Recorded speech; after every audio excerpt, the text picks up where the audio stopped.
सो hi guys, आज मिले अपने फोर्थ क्लास के लिए अपन। तो आज अपन स्टार्ट करने वाले पीजीबीपी, जिसमें कि अपने को बहुत मजा आने वाला है। बहुत कम टाइम में और बहुत अच्छे से हम ये चैप्टर पूरा पढ़ेंगे along with all the questions. Question भी साथ साथ में सॉल्व करते रहेंगे। जो कंसेप्ट अपन पढ़ते जाएंगे ना, कंसेप्ट के साथ में ही हम क्वेश्चंस भी कर लेंगे, जिससे आपको समझ में आ जाए अच्छे से। ठीक है, चलो। उसके पहले बेटा, कल अपन का होमवर्क था, कुछ हमने कुछ होमवर्क दिया था। क्या आपने होमवर्क किया है कि बता दो एक बार अच्छे से।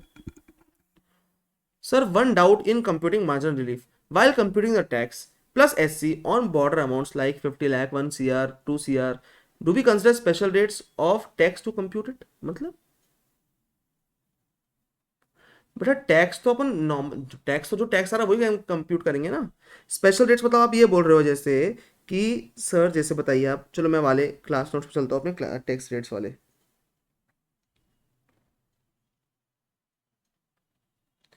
में। क्लास नोट्स का है, हाँ, tax rate chapter class notes. इसमें आप ये बोल रहे हो बेटा मुझे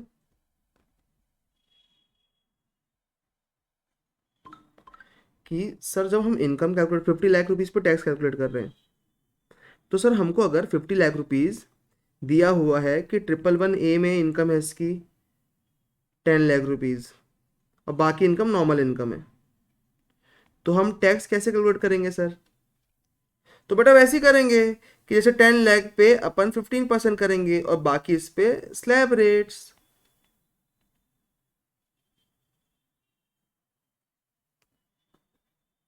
वो तो वैसे करेंगे ना बेटा, उसमें थोड़ी है कुछ, वो तो करना ही पड़ेगा, है ना। चलो, तो अपना जो होमवर्क था वो देखते हैं अपन बेटा एक बार। क्या होमवर्क था अपना? क्वेश्चन 1, ये होमवर्क था। इसका आंसर क्या है बताओ? इसका आंसर क्या है? क्वेश्चन 1 का आंसर अशित ने लिखा है 202155520। मैं लिख रहा हूं यहां पे आंसर, एक जो एक आंसर मुझे मिला है 202155520। क्वेश्चन 2 का आंसर क्या है बेटा आपका?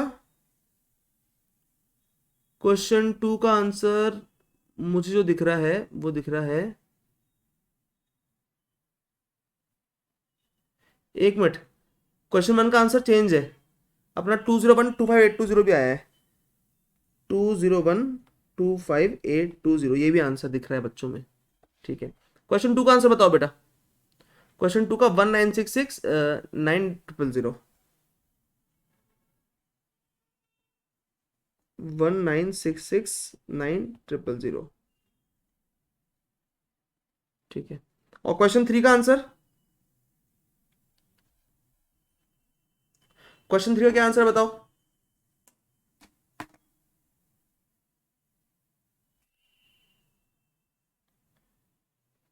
क्वेश्चन 3 का आंसर बता दो बेटा जल्दी से। 33390400। 33390400। कोई एक और आंसर बोल रहा है 344240000। ये तुम लोग क्या किए हो रे?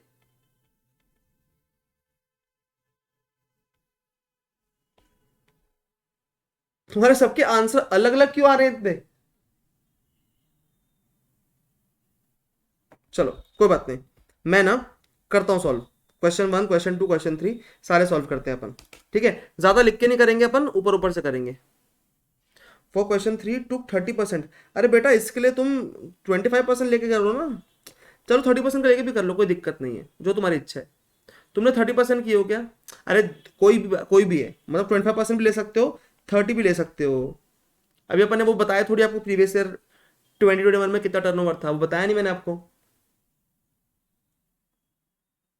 अरे 25 लो, 30 लो, जिससे भी आपने लिया है उसका आंसर चलेगा, कोई दिक्कत नहीं है ना। कोई दिक्कत नहीं है उसमें। चलो, एक बार पहला क्वेश्चन देखते हैं। अपनी इनकम 20 लाख पे, 19 लाख पे 10% 1,90,000 टैक्स। ठीक है, मैं आंसर अलग कलर से लिख देता हूँ। 1,90,000। ये सॉल्यूशन आप देख लेना बेटा, मैं लिख के अपडेट अपडेट सॉरी, अपलोड नहीं करने वाला हूँ अब इसको। 15 लाख का 15%।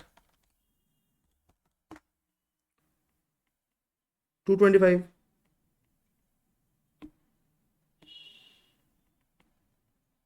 और डिविडेंड, और इसका डिविडेंड तो नॉर्मल में जाएगा, और 12 लाख का 112 है तो इसका 20%, 240।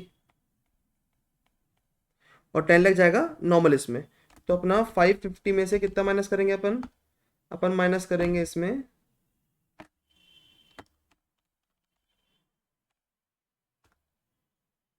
20 लाख, 15 लाख और 12 लाख रुपीज। बचा कितना? 5 करोड़ 3 लाख रुपीज। तो 5 करोड़ 3 लाख पे नॉर्मल टैक्स निकालेंगे ना अपन।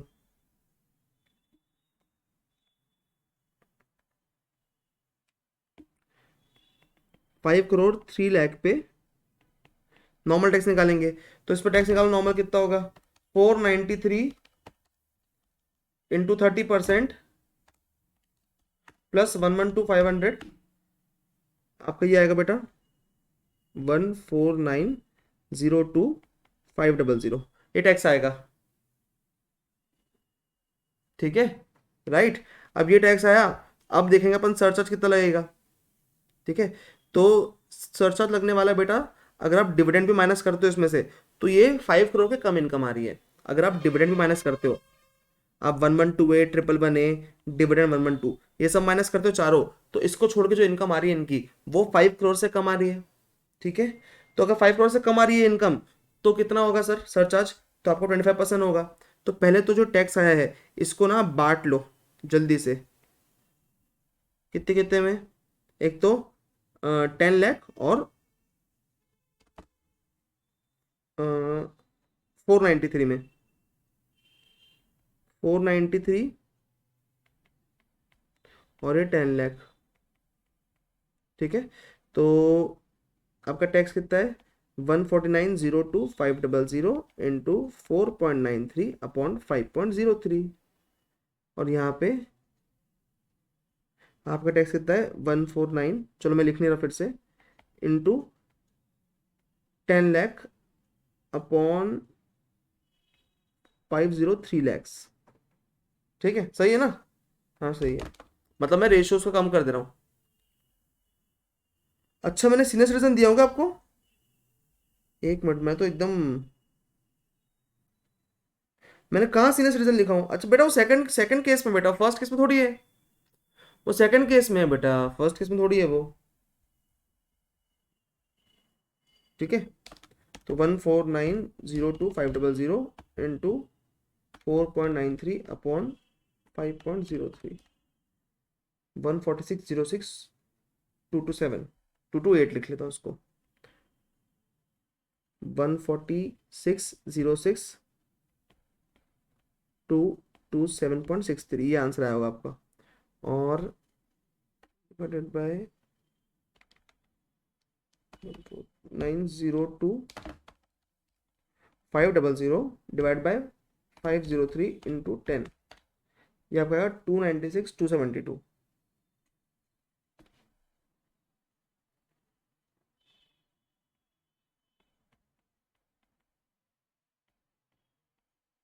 ठीक है, ऐसा आया? हाँ ये सही है आपका। सर ऐसे प्रॉब्लम्स में का एक बार एग्जाम प्रेजेंटेशन बोल दो बेटा, बोल दो सर प्लीज। ठीक है, बता देता हूँ बेटा, आपको एग्जाम प्रेजेंटेशन ऐसे ही करना पड़ेगा, मतलब टैक्स अलग अलग निकालना पड़ेगा, बता दूंगा फिर भी, चिंता मत करो। ठीक है, ये प्रॉब्लम कभी आपको ऐसे सॉल्व करने आएगा नहीं ऐसा एग्जैक्टली ये, पर बता दूंगा मैं एग्जाम प्रेजेंटेशन, चिंता मत करो। है ना? तो अब इस पे लगेगा कितना परसेंट सरचार्ज? इस पे लगेगा 15%, और इस पे लगेगा 25%। तो 146,06228 इंटू 25%, तो यहाँ हो जाएगा ये 336,51,557, और यहाँ पर 296,273 272, ये प्लस 190 प्लस 225 प्लस 240, इस पे लगेगा बेटा 15% ना, तो 142,690.8, मतलब 142,691 लिख रहा हूँ फिलहाल के लिए। ये सरचार्ज आ जाएगा। अब ये सरचार्ज और टैक्स सारा कर लो कैलकुलेट, और उस पर 4% सेस। ऐसे क्वेश्चन आता ही नहीं बेटा एग्जाम में, ये तो हम प्रैक्टिस कर रहे हैं। आपको क्वेश्चंस के बीच बीच में ये चीज़ें पूछती है, या फिर एमसीक्यू में पूछ सकता है ये, आपको सॉल्व करने नहीं बोलेगा ये क्वेश्चन ऐसे। 190 plus 225 plus 240 plus 14606 228 plus 3651 557 plus 296 272 plus 142691 19351 748 आया ये।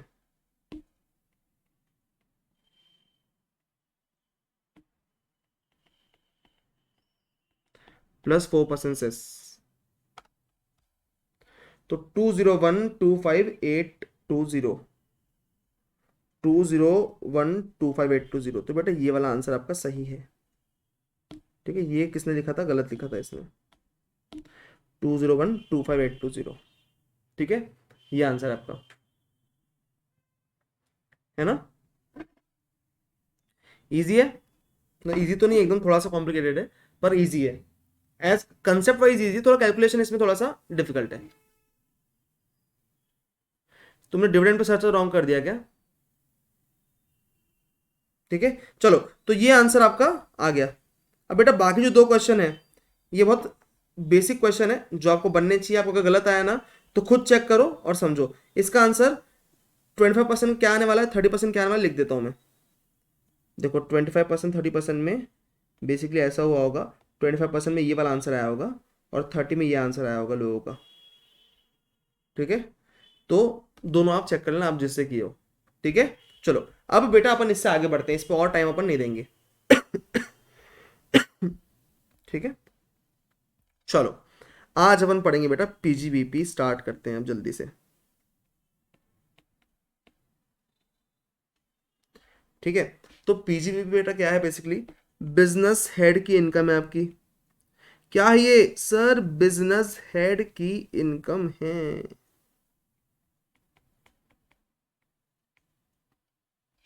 है ना, है ना। ओके, तो सर हम पूरा जो चैप्टर है पीजीबीपी उसमें क्या क्या पढ़ने वाले बता दो एक बार। ठीक है बेटा, आ जाओ जल्दी से आ जाओ। अपन ना पहले एक बार बढ़िया सा ओवरव्यू लेंगे पूरा।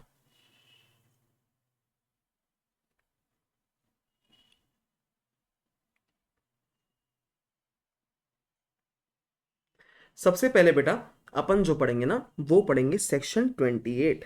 Sir what is section 28? Section 28 is charging section, जो आपको बताता है कि कौन सी इनकम पीजीबीपी में टैक्सेबल होती है। मतलब इस इनकम को हम टैक्सेबल करेंगे पीजीबीपी में। ये कौन बोलता है? चार्जिंग सेक्शन बोलता है। ठीक है, ये कौन बोलता है? Charging section. ये कोई भी हर चैप्टर में एक चार्जिंग सेक्शन होता है जो कि उस चैप्टर का टैक्स आपको लेवी करता है उस पर्टिकुलर इनकम पे। जैसे पीजीबीपी इनकम, ये जो इनकम है ये एज पीजीबीपी टैक्सेबल होगी। ये कौन बोलेगा? ये चार्जिंग सेक्शन बोलेगा।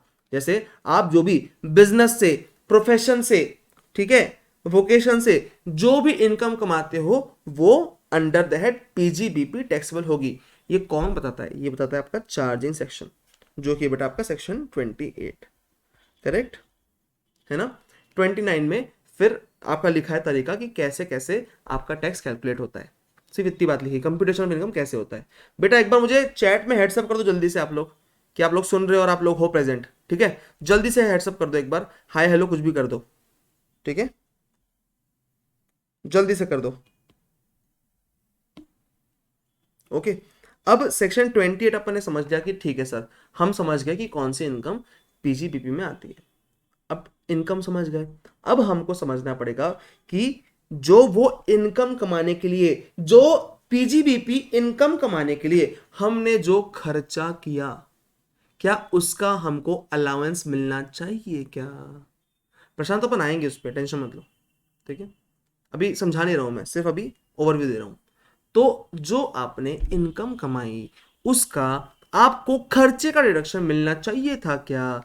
हाँ जी सर, मिलना चाहिए ना सर, मिलना चाहिए। तो अब हम ना सेक्शन 30 से लेके 36 37 तक हम क्या पढ़ेंगे कि ऐसे कौन से खर्चे हैं जिसका आपको डिडक्शन मिलता है। क्या पढ़ेंगे बताओ?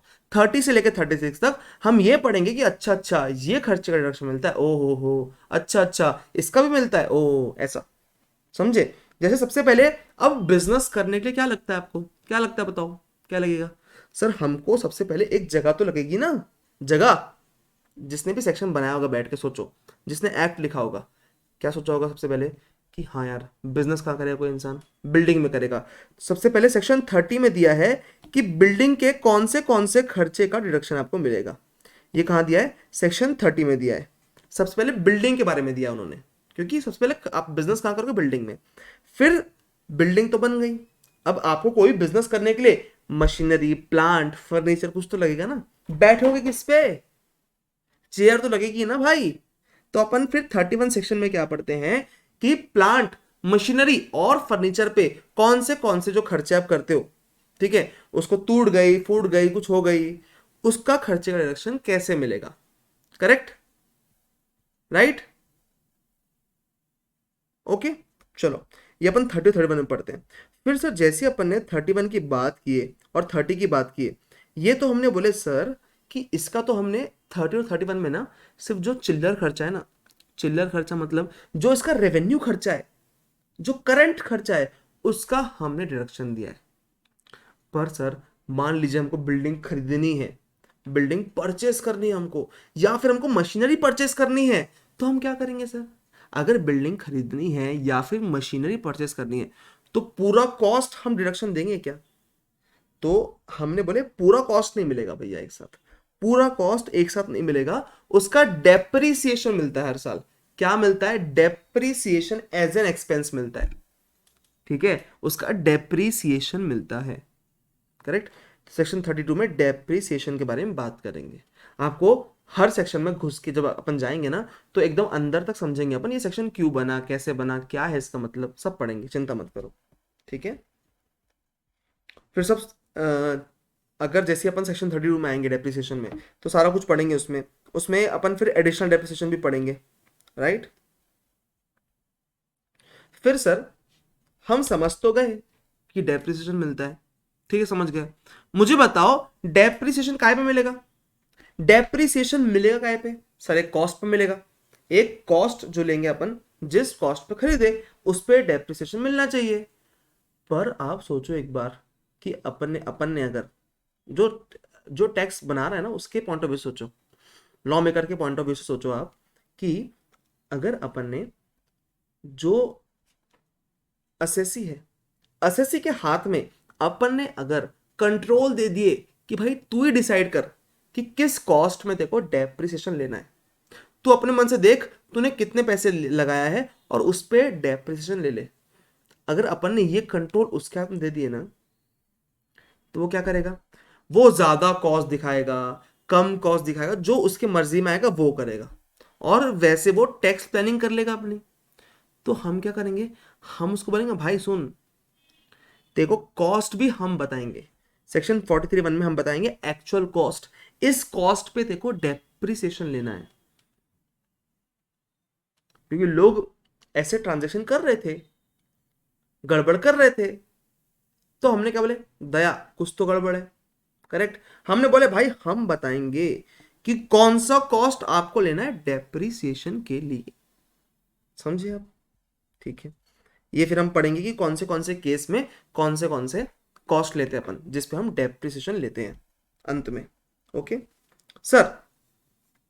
फिर ना 33 AB और ABA नए सेक्शन आए। अब जैसे अपन ने छोटे छोटे खर्चे कर लिए, अपन ने समझ गए खर्चों के बारे में अलग अलग चीजें, ठीक है, बिल्डिंग का, मशीनरी का एकदम बेसिक खर्चा समझे हमने। फिर कुछ लोग बोले कि सर हम लोग को ना एकदम अलग बिजनेस करना है, कुछ अलग मतलब सर हमको देश के लिए बिजनेस करना है, मतलब हमको एग्रीकल्चर पे इन्वेस्ट करना है, एग्रीकल्चर का बिजनेस करना है। तो हमने बोले कर लो, कोई दिक्कत नहीं है, एग्रीकल्चर का बिजनेस कर लो, कोई दिक्कत नहीं हमको।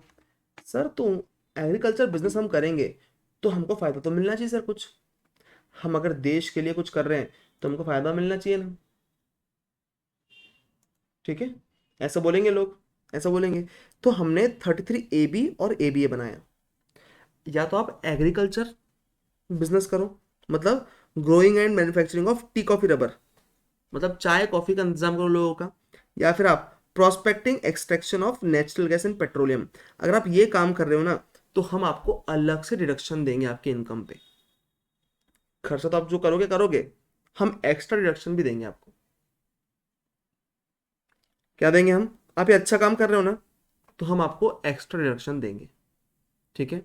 या फिर बेसिकली आप ये तरीके से समझो कि हमको गवर्नमेंट क्या चाहती है, अगर गवर्नमेंट चाह रही है कि लोग ये काम करें, तो गवर्नमेंट क्या करेगी, उसमें उसमें कुछ ना कुछ टैक्स बेनिफिट दे देगी उसको, लोगों को, कि ठीक है अब तुम करो ये काम, हम तुमको टैक्स बेनिफिट दे रहे हैं। अब जैसे ही टैक्स बेनिफिट मिलता है ना, जैसे ही टैक्स बेनिफिट मिलता है तो लोग काम ज्यादा करते हैं। करेक्ट है ना? तो गवर्नमेंट क्या करेगी, लोग, अगर मतलब गवर्नमेंट को जो भी काम करवाने हैं, जैसे गवर्नमेंट को कराना है कि लोग क्या करें, टी कॉफ रबर का काम करें लोग, तो गवर्नमेंट ने स्कीम निकाल दी 33 AB सेक्शन वाली। गवर्नमेंट चाहती है कि लोग prospecting and extraction of natural gas and petroleum का काम करें, तो गवर्नमेंट ने इस पे भी स्कीम निकाल दी। समझ रहे हो? ठीक है, ओके सर समझ गए। अब ना, फिर गवर्नमेंट तुमसे और क्या चाहती है? गवर्नमेंट चाहती है कि तुम साइंटिफिक एक्सपेंडिचर में खर्चा करो भैया, मतलब तुम रिसर्च एंड डेवलपमेंट करो, तुम पूरा ऐसे रिसर्च ही कर लो पूरा, साइंस में तुम अलग अलग कुछ करो, गवर्नमेंट चाहती है। तो गवर्नमेंट ने क्या बोली, एक काम करो कि तुम अगर साइंटिफिक एक्सपेंडिचर करोगे तो हम तुमको डिडक्शन देंगे, जितना तुम खर्चा कर रहे हो पूरा तुमको अलाउड रहेगा एक साथ। तुमको एक बार सोचो, तुम लोग सोचो एक बार, थोड़ा सा मैं तुमको ना डीप में लेके जा रहा हूँ, लॉ मेकर के पॉइंट ऑफ व्यू पे लेके जा रहा हूँ तुमको, ध्यान देना मेरे बात पे, है ना? और कभी भी बीच में अगर बोर लगेगा तो मुझे बोल देना, कोई दिक्कत नहीं मुझे। ठीक है? और मैं इतने पास आके क्यों बोल रहा हूँ, ताकि तुमको लगे मैं तुमसे बात कर रहा हूँ। बहुत पास हो गया, सॉरी, थोड़ी दूरी बना के रखना चाहिए, जीवन में किसी के भी इतने पास नहीं जाना चाहिए, बाद में तकलीफ होती है। तो मैं क्या बोल रहा था कि अब गवर्नमेंट चाहती है तुमसे कि तुम ना साइंटिफिक एक्सपेंडिचर पे खर्चा करो। गवर्नमेंट ने बोली तुम डिडक्शन ले लो 100%, कोई दिक्कत नहीं है हमको। राइट? तुम जो भी खर्चा करोगे उसका हम 100% डिडक्शन देंगे तुमको, 100%। सोचो, जब अपन एसेट्स खरीद रहे थे तो गवर्नमेंट ने क्या बोली, गवर्नमेंट ने ये बोली कि तुमको हम 100% नहीं देंगे एक साथ, तुमको हम ना थोड़ा थोड़ा करके देंगे, मतलब डेप्रिसिएशन में देंगे, थोड़ा थोड़ा थोड़ा करके। राइट? पर गवर्नमेंट अगर 100% दे रही है ना किसी भी एक्सपेंडिचर रिडक्शन, अगर गवर्नमेंट 100% दे रही है, मतलब गवर्नमेंट कुछ ना कुछ तो उनका इंटेंशन है तुमसे, वो चाहती है तुम ये काम करो। ठीक है? तो हम ये पढ़ेंगे फिर इसके बारे में सेक्शन 35 में, जहां पे 100% रिडक्शन मिला हुआ है। फिर गवर्नमेंट चाहती है कि आप लोग ऐसे कुछ एग्रीकल्चर एक्सटेंशन प्रोजेक्ट्स करो जहां पे एग्रीकल्चर का बढ़ावा मिले। ठीक है? वो टीको फेरबर तो अलग था, इसके अलावा गवर्नमेंट ने एग्रीकल्चर एक्सटेंशन प्रोजेक्ट बनाए कुछ, मतलब प्रोजेक्ट बनाए कि इस पे तुम खर्चा करोगे ना, स्कीम बनाई बेसिकली कि एग्रीकल्चर के बढ़ावे के लिए खर्चा करोगे तो उस पे तुमको पूरा रिडक्शन मिलेगा पूरा। 35 CCD गवर्नमेंट ने कंपनीज को बोली, क्या बोली, कि तुम अपने एम्प्लॉयज का अगर स्किल डेवलप करोगे तो उस पे भी हम तुमको डिडक्शन देंगे। ठीक है? तुम सोचो थोड़ा सा, गवर्नमेंट को बेसिकली कराना है ये सब काम ना, तो उन लोग एक्स्ट्रा डिडक्शन दे रहे हैं। अब जो अपन लोग एसएससीज है, ठीक है, जैसे कंपनी है, कंपनी बोलेगी भाई अपने को टैक्स बचाना है और एम्प्लॉयज पे खर्चा करना भी है, एम्प्लॉयज को भी खुश करना है। क्या करेगी कंपनी? कंपनी स्किल डेवलपमेंट का प्रोजेक्ट कर लेगी कोई भी, जिसमें एम्प्लॉयज का स्किल डेवलप कर देगी, एम्प्लॉयज भी खुश, अपना पैसा भी लग गया और टैक्स भी बच गया अपने को। समझ रहे हो? जो पैसा लगा उसे टैक्स बच गया पूरा, है ना?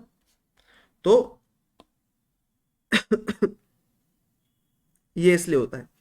अब section 35 DDA expenditure and voluntary retirement scheme, जो वीआरएस होता है पता है तुमको, वॉलंटरी रिटायरमेंट स्कीम, जो लोग वॉलंटरीली रिटायर करते हैं कंपनी से, उनको कंपनीज पैसा देती है, एम्प्लॉयर्स पैसा देते हैं उनको।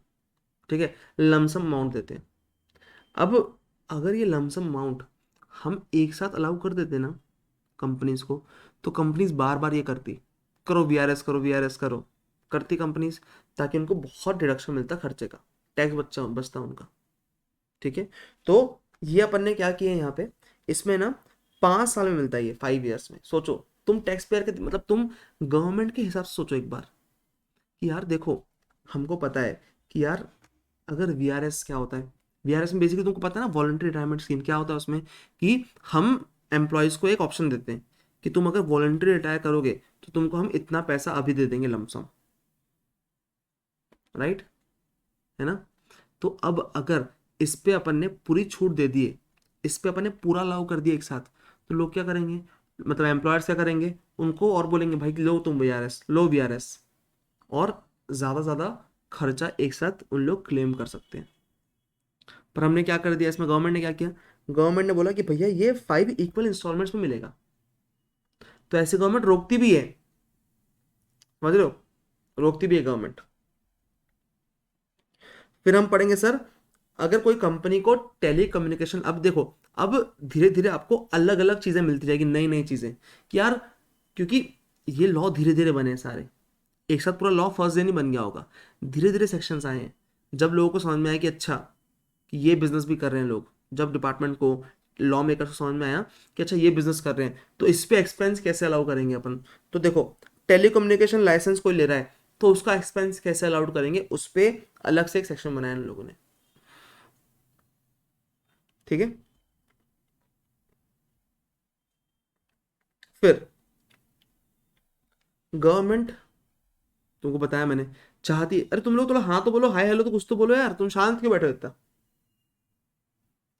तुमको समझ में आ रहा है तो ऐसा कुछ टाइप करते रहो ना, अगर दिख रहा है बाजू में तो, क्योंकि मेरे को एकदम अकेला लगने लगता है यार। Okay, section 35 AD। फिर गवर्नमेंट चाहती है तुमसे, क्या चाहती है गवर्नमेंट, कि भैया तुम ऐसी चीज़ों में इन्वेस्ट करो जिससे लोगों का फायदा हो और गवर्नमेंट के लिए अच्छा हो।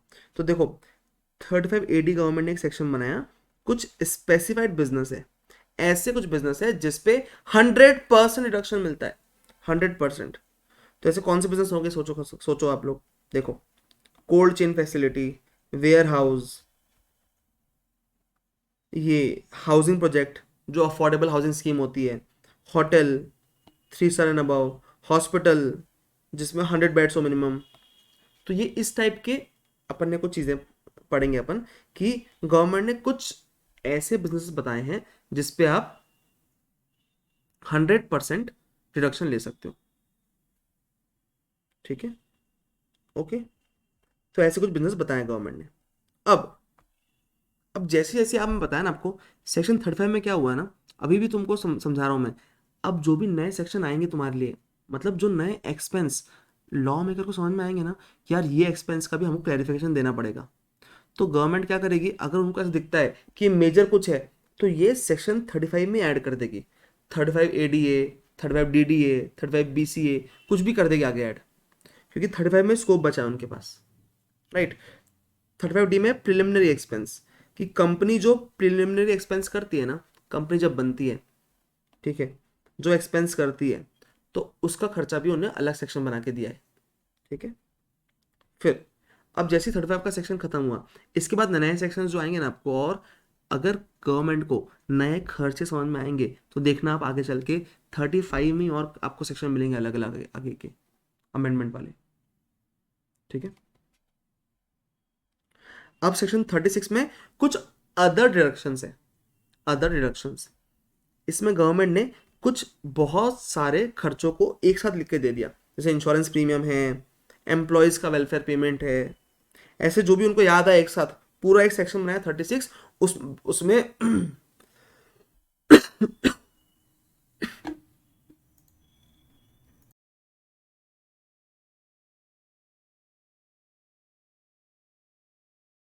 सॉरी सॉरी, थोड़ा चिल्ला ज़्यादा दिया मैंने आज लगता है। तो गवर्नमेंट ने क्या किया फिर, गवर्नमेंट ने 36 सेक्शन में बहुत सारी चीज़ें एक साथ लेके आ गई, जो समझ में आया उनको, हाँ यार ये बहुत जनरल एक्सपेंसेस है, इनको अपन एक साथ रख देते हैं। ठीक है, वो एक साथ उन्होंने रख दिया, और 36 में बहुत सारे चीज़ें मिलेगी आपको, बेड डेट्स मिलेगा, एम्प्लॉय वेलफेयर पेमेंट्स मिलेंगे सारे, बोनस, कमीशन, पेंशन, ग्रेचुटी, सब सब मिलेगा इसमें। ठीक है, ये है सेक्शन 36। इसके बाद गवर्नमेंट ने अब बोली यार हम हर सेक्शन को, हर एक्सपेंस के लिए अलग सेक्शन बना तो नहीं सकते। आप बताओ, ऐसे तो बहुत सारे एक्सपेंस होते रहेंगे, नए नए टाइप के और एक्सपेंस मिलेंगे रोज। अगर कुछ बहुत मेजर रहेगा तो गवर्नमेंट बना देगी, पर हमको एक जनरल सेक्शन भी तो देना पड़ेगा ना। एक जनरल सेक्शन जिसमें कोई भी नॉर्मल बिजनेस खर्चा आप अलाउ कर सकते हो, जिसमें आप कोई भी नॉर्मल बिजनेस खर्चा क्लेम कर सकते हो, राइट। तो एक सेक्शन उनको बनाना पड़ेगा, वो सेक्शन है 37 section, that is general deduction और रेसिडुअरी एक्सपेंसेस। मतलब जो कहीं भी नहीं आता, जो 30 से 36 को लेके कहीं पे भी नहीं आता, उसको हम 37 में लेके आएंगे। ठीक है, उसको हम कहां लेके आएंगे? 37 में। और यहां बोलेंगे ये जनरल सेक्शन है। कहीं नहीं समझ में आ रहा, बिजनेस का खर्चा है तो 37 में अलाउ कर दो। समझे? ओके, ठीक है। इस बहुत इंटरेस्टिंग एक चीज है कि इलीगल एक्सपेंस अलाउड नहीं होते अब। पहले इलीगल एक्सपेंस अलाउड होते थे, मतलब अलाउड मतलब उसके बारे में कुछ लिखा हुआ नहीं था, पर अब बाद में ये टाटा टी का केस था बहुत बढ़िया, उसके बाद से इलीगल एक्सपेंस अलाउड नहीं होते। ठीक है। अब सर हमने ये तो पढ़ लिया, अब हमने ये तो पढ़ लिया कि कौन से एक्सपेंस अलाउड होते हैं, कौन से एक्सपेंस अलाउड होते हैं, पढ़ लिया ना हमने। ठीक है, अब हमको ये भी तो समझना पड़ेगा कि कौन से एक्सपेंस अलाउड नहीं होते, कौन से खर्चे हम अलाउड नहीं करेंगे, समझना पड़ेगा हमको। तो हम फिर सेक्शन 40 में आते हैं। सेक्शन 40 ये बोलता है अमाउंट स्पेसिफिकली नॉट डिडक्टेबल, कौन से खर्चे अलाउड नहीं होंगे। ठीक है, ये हम पढ़ेंगे सेक्शन 40 में। करेक्ट। 40 में अलग अलग बहुत सारी चीजें हैं जिसमें हमको पता चलेगा कि हाँ यार ये खर्चे अलाउड नहीं होते।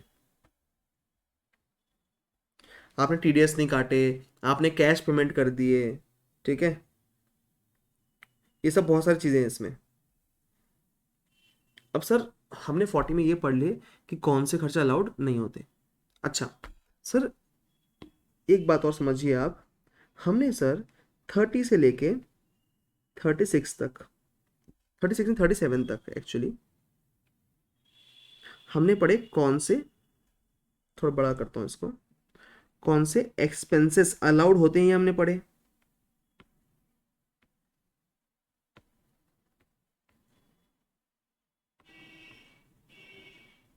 और सेक्शन 40 में कौन से एक्सपेंस स्पेसिफिकली डिसअलाउ होते हैं।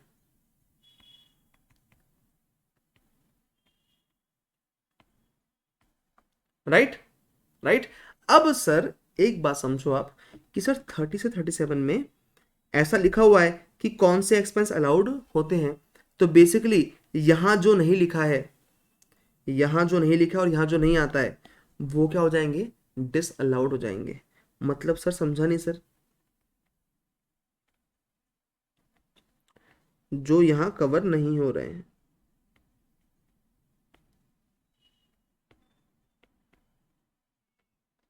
मतलब सर जैसे आप बताइए, एक बार एग्जांपल दीजिए।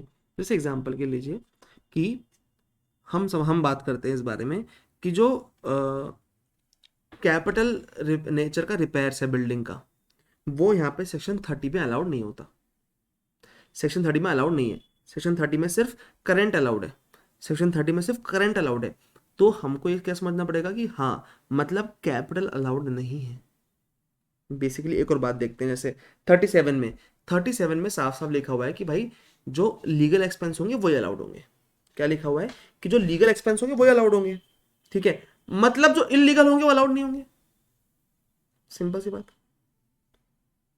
तो वैसे तो ये अलाउंस का सेक्शन है, 30 से 37 तक अलाउंस का सेक्शन है, पर वहां पे जो चीजें अलाउड लिखी हुई है वो तो ठीक है, पर जो चीजें वहां पे अलाउड नहीं लिखी हुई है मतलब वो डिसअलाउड हो जाएगी वहीं पे, एज पर सेक्शन 30 से 37 तक।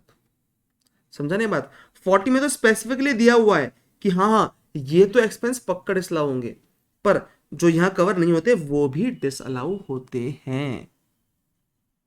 समझे? ठीक है। अब सर इसके बाद हम पढ़ते हैं सेक्शन 41, जो कि होता है डीम्ड पीजीबीपी इनकम।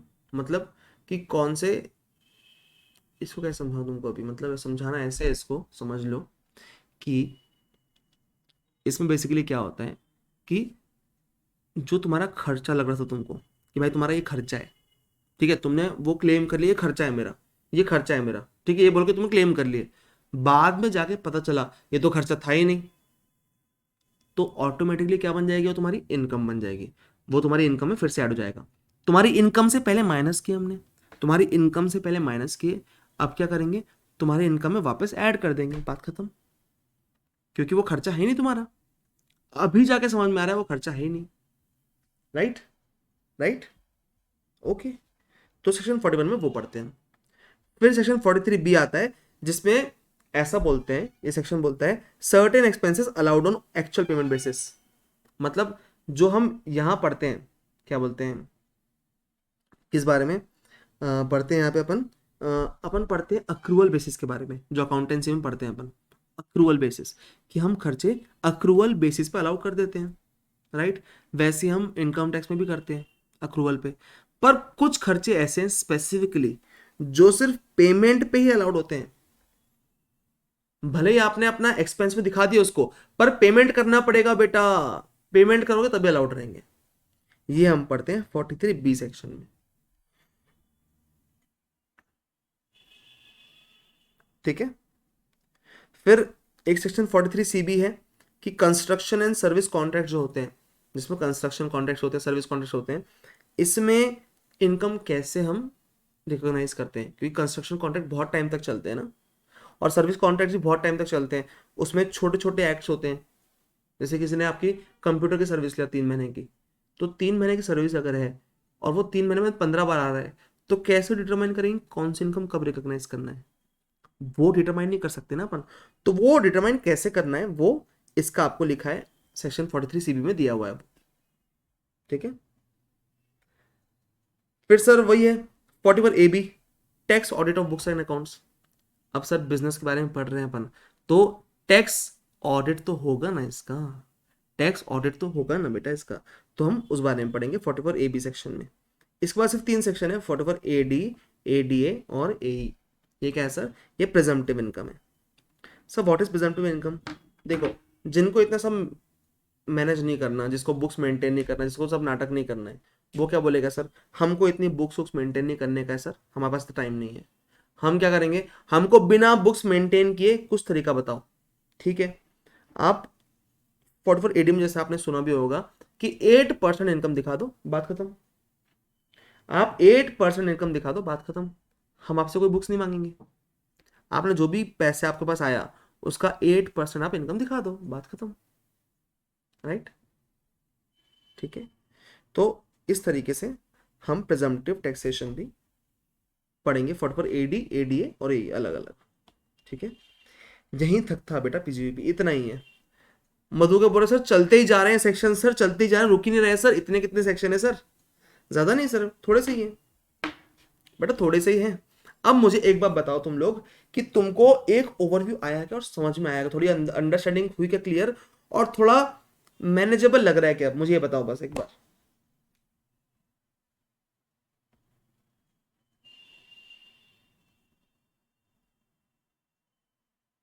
समझ रहा है क्या बेटा, बताओ मुझे एक बार, फिर अपन पढ़ाई स्टार्ट करेंगे आज की। मतलब पढ़ाई तो स्टार्ट कर दी अपन ने, पर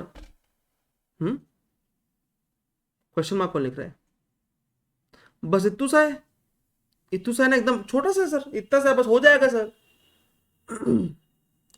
आकाश बोले सर समझा नहीं पर सुन के अच्छा लगा, वाह। हाँ मैनेजेबल है सर, सही बात है।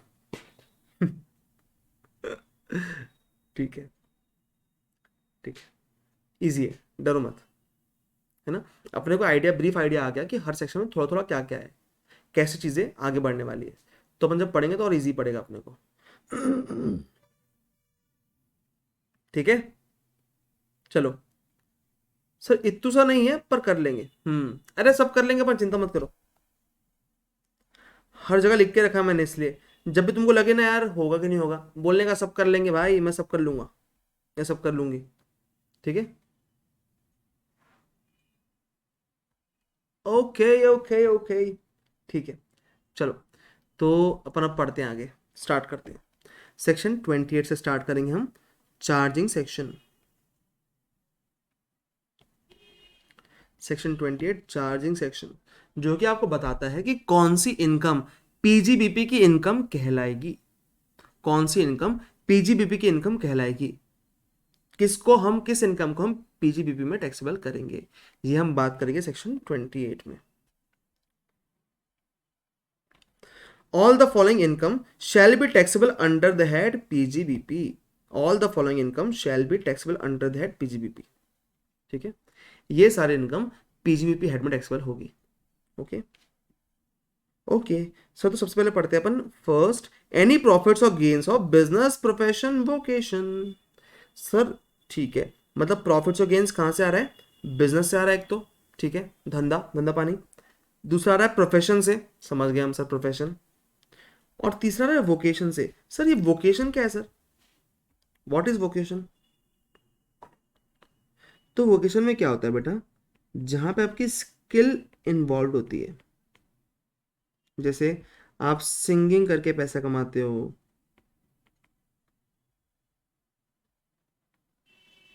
आप डांसिंग करते हो उससे पैसे कमाते हो, तो ये सब आता है वोकेशन में। ठीक है, डन। सर सेकंड पॉइंट है, any amount receive by employer being assessee under की मैन इंश्योरेंस पॉलिसी। ओ हो, की मैन इंश्योरेंस पॉलिसी। सर ये क्या है सर, बता दो एक बार। सर टिकटॉक से, अरे टिकटॉक तो मेरा बंद भी हो गया, पर जैसे टिकटॉक बंद हुआ वैसे इंस्टाग्राम तब से टिकटॉक बन गया पूरा। क्या तो लोग क्या सिर्फ डांस ही करते रहते हैं यार उसमें यार, मतलब जो डांस करते हैं डांसर्स से वो कोई इशू नहीं है, ठीक है, वो कोई इशू नहीं है। जो टिकटॉक्स होते हैं ना, बेसिकली टिकटॉक जो जो इंस्टाग्राम बनने लग गए हैं, वो अच्छे नहीं लगते यार।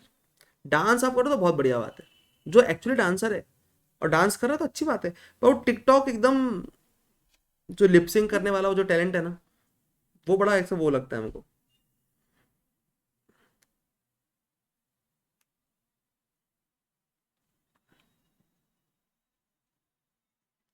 ठीक है ना, ऐसा लगता है ना, ठीक है, कोई बात नहीं। पर मैं समझता हूँ तुम्हारे, तुम्हारी सारी बात समझता हूँ मैं, तुम्हारी जनरेशन का हूँ ना मैं।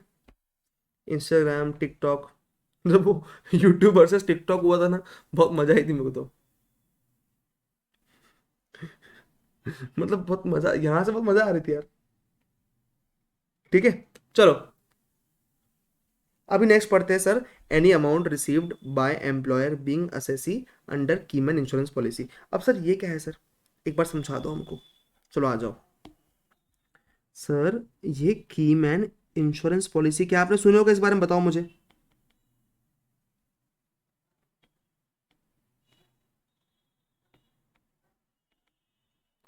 इसके बारे में सुनो आपने, क्या बताओ।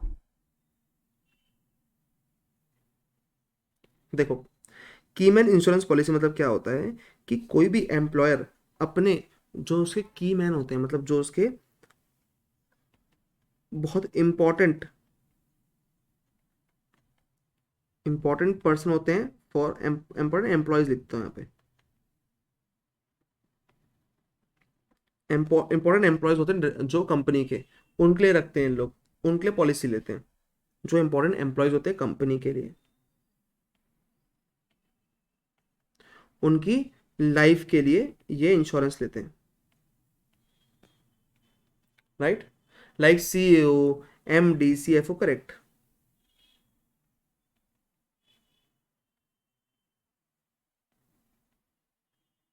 है ना। अब क्या हुआ था, लोग क्या करते थे, मैं बता रहा हूँ मैं आपको, लोग क्या कर रहे थे, लोग, जो एम्प्लॉयर है, एम्प्लॉयर जब भी अपने एम्प्लॉयज के लिए कीमैन इंश्योरेंस पॉलिसी में केएमपी लिख रहा हूँ बेटा, केएमपी का ना प्रीमियम पे करता है ना, तो उसमें क्या होता है, वो प्रीमियम का डिडक्शन लेता है पीजीबीपी में। कहाँ लेता है, सेक्शन 36 में, वो प्रीमियम का वो लोग डिडक्शन लेते हैं, करेक्ट बात। ठीक है सर, ये समझ गया हमको कि वो डिडक्शन का वो प्रीमियम का डिडक्शन ले रहे हैं, करेक्ट बात, ओके सर। अब ना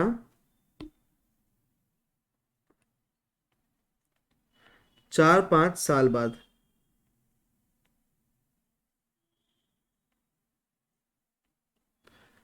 जो एम्प्लॉयज है वो क्या कर रहे हैं, वो एम्प्लॉयज वो पॉलिसी को सरेंडर करवा ले रहे हैं, पॉलिसी खत्म, और उसको सरेंडर करा के अपने हाथ में पैसे ले ले रहे हैं। ठीक है, तो मान लो 5 साल 5 लाख रुपीज का खर्चा कंपनी ने बेयर कर लिया, बेयर मतलब खर्चा डिडक्शन ले लिया, सॉरी डिडक्शन ले लिया। अब जब सरेंडर होकर वैल्यू मिल रही है 5 लाख की, इनको मान लो 4,90,000 वैल्यू मिल रही है। अब 4,90,000 जो वैल्यू है ये एम्प्लॉयज के हाथ में पूरी क्या है, एग्जेम्प्ट है। एम्प्लॉयज के हाथ में क्या है बेटा, ये एग्जेम्प्ट है। अब तुम सोचो कि उस खर्चे पे ऑलरेडी कंपनी ने डिडक्शन ले लिया है, ऑलरेडी कंपनी ने डिडक्शन ले लिया है, और वही सेम जो इनकम बन रही किसके हाथ में, एम्प्लॉय के हाथ में, उस पे क्या हो रहा है, उस पे वो भी क्या कर रहे हैं, टैक्स नहीं भर रहे हैं। तो एम्प्लॉयज को basically companies keyman insurance policy का यूज करके पैसे दे रही थी, बेसिकली यही हो रहा था। सैलरी में कम दे रहे हैं क्योंकि सैलरी टैक्सेबल हो जाएगी उसके हाथ में जाके, राइट। तो ये इस तरीके से आ रहा था उनके हाथ में, राइट। तो हमने क्या किया, जब जैसे ही इन लोगों ने पकड़ा ये बात को, समझ में आया लोगों को, किसको, टैक्स मतलब डिपार्टमेंट को, अपने डिपार्टमेंट को, लॉ मेकर्स को,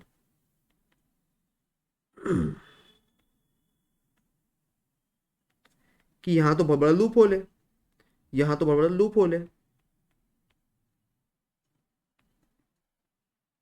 तो उन्होंने क्या किया कि भैया ठीक है, जो केएमपी पे तुम प्रीमियम लोगे उसका डिडक्शन तो हम अलाउ करेंगे, कोई दिक्कत नहीं है, पर केएमपी पे कोई पैसा अगर मिलता है सरेंडर होने पे, तो पैसा अगर खुद कंपनी को मिलेगा वापस, कंपनी को कंपनी को खुद वापस मिलेगा, तो हम, आपको हमने क्या दिया था, आपको हमने पीजीबीपी के इनकम में से रिडक्शन दिया था, प्रीमियम का हमने पीजीबीपी की इनकम में से रिडक्शन दिया था क्या, यस दिया था। तो अब जब वापस पैसा आपके पास आ रहा है, वापस पैसा आपके पास आ रहा है, तो हम क्या करेंगे, आपकी पीजीबीपी की उसको इनकम बना देंगे, राइट, उसको हम आपकी पीजीबीपी की इनकम बना देंगे। ठीक है, अगर ये पैसा एम्प्लॉय को मिल रहा है तो एम्प्लॉय के हाथ में क्या करेंगे हम, उसकी सैलरी की इनकम बना देंगे। और अगर फैमिली ऑफ एम्प्लॉय को मिल रहा है तो हम क्या करेंगे, हम उसका आईएफओएस की इनकम बना देंगे, इनकम फ्रॉम अदर सोर्सेस की इनकम। समझे गेम प्लान, समझे। तो ये अब क्या करोगे तुम, अब करोगे क्या, अब तो फंस गए। अब ये वाला टैक्स प्लानिंग तो नहीं कर सकते आप, ठीक है। वाह सर बदमाश एम्प्लॉयर्स, अगर सर ऐसा पढ़ेंगे ना सेक्शंस तो फिर सही है सर, अरे ऐसे ही पढ़ेंगे, पर चिंता मत करो, सब समझते हुए चलेंगे अपन, पूरा लिंकेज है ना, राइट, समझा। इसलिए अपन ने क्या किए, इसलिए उन्होंने सेक्शन 28 में क्या डाल दिए, देखो, any amount receive by employer being assessee under की मैन इंश्योरेंस पॉलिसी, ये सेक्शन 28 में एम्प्लॉयर की पीजीबीपी की इनकम मिल जाएगी। सर कंपनी को कब मिलता है, एम्प्लॉयज को कब मिलता है, ऐसा कुछ नहीं बेटा।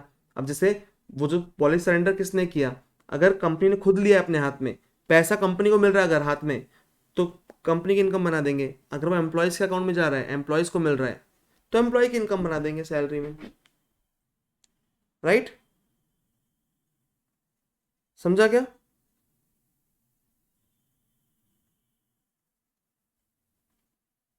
Understood, very good. चलो सर, अब थर्ड है, एनी गिफ्ट और बेनिफिट और परक्विसिट रिसीव ड्यू टू बिजनेस और प्रोफेशन। मतलब सर आपको बिजनेस करते टाइम कोई भी अगर गिफ्ट मिलता है, बेनिफिट मिलता है, परक्विसिट मिलता है, तो हम उसको आपकी पीजीबीपी की इनकम बोलेंगे। मतलब सर, मतलब जैसे बहुत सारे आपने दुकान वाले देखे होंगे, आपके दोस्त लोग होंगे जो जिनकी सीमेंट वेमेंट की शॉप होती है ना, उसमें बहुत आता है गिफ्ट्स वगैरह। सीमेंट की अगर शॉप है, टायर की शॉप है, तो उनको ना फॉरेन ट्रिप्स आते हैं, ठीक है। फॉरेन की ट्रिप्स आ रही हैं उनको, उनको अलग अलग गिफ्ट्स आते हैं। जो भी उनको गिफ्ट्स, बेनिफिट्स, पॉकेट जो भी आता है, दैट इज उनकी पीजीवीपी इनकम। वो तो फ्री में आ रहा है उनको, पर उनकी इनकम बनाते हैं अपन for the purpose of tax calculation. उस पे भी हम टैक्स लेते हैं, राइट। ओके। वास आयुष पूछ रहे हैं सर, क्या ये लाइफ इंश्योरेंस होता है क्या? सर क्या ये लाइफ इंश्योरेंस होता है? यस, लाइफ इंश्योरेंस होता है ये। जो केएमपी होता है ना, लाइफ इंश्योरेंस होता है। तभी तो एग्जाम था पहले, तभी तो एग्जाम था। सर मेरी है सीमेंट की शॉप। अच्छा, तुम्हारा तो बहुत आया होगा बेटा विकेश। डॉक्टर्स को भी मिलता है, सबको मिलता है, बहुत सारे लोग को मिलता है, हमको कुछ नहीं मिलता।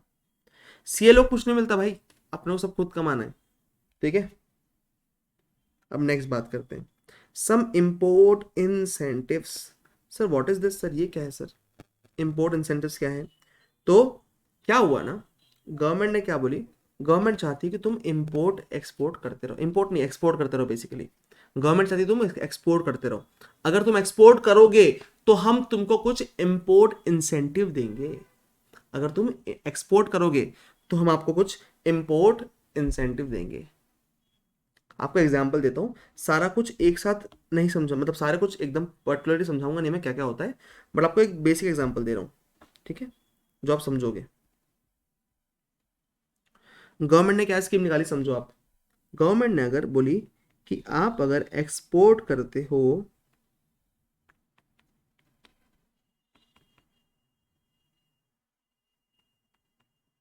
10 लाख रुपीज का, ठीक है, अपन अगर एक्सपोर्ट करें 10 लाख रुपीज का, तो गवर्नमेंट ने बोली आपकी ना हम 10 लाख रुपीज के इंपोर्ट पे ड्यूटी फ्री कर देंगे। आपको कोई भी इंपोर्ट पे कस्टम ड्यूटी पे नहीं करनी पड़ेगी फॉर 10 लाख रुपीज। तो आपको क्या मिल गया? आपको 10 लाख का मिल गया इंपोर्ट एंटाइटलमेंट लाइसेंस।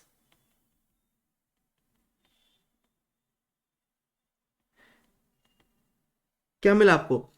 10 लाख का इंपोर्ट एंटाइटलमेंट लाइसेंस मिल गया आपको। मतलब आपको इंपोर्ट करने के लिए एक एंटाइटलमेंट मिल गया कि भैया ठीक है, अब 10 लाख का मैं इंपोर्ट कर सकता हूं, जिसमें मुझे कस्टम ड्यूटी पे नहीं करनी है, ठीक है।